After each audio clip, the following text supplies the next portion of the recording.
You ask Tiger to calculate. This deals with finding the midpoint between 2 points. The midpoint between the 2 points is -8, -44. Let's solve it step by step. Plot the 2 points and calculate the midpoint using the formula. The coordinates of point 1 are, x1 equals -16, y1 equals -82.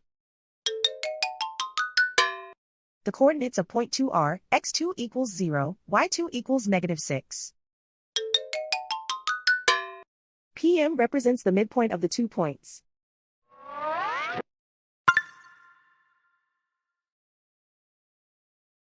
Use the x values in the midpoint formula to find the midpoints x. x1 equals -16.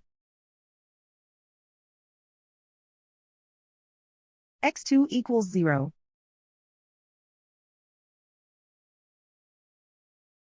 Simplify the arithmetic.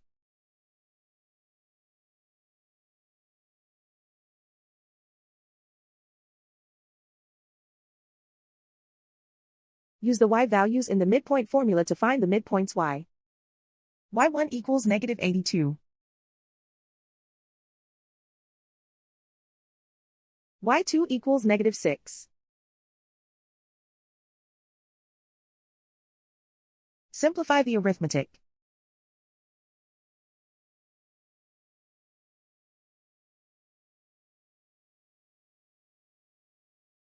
And so, the midpoint is -8, -44.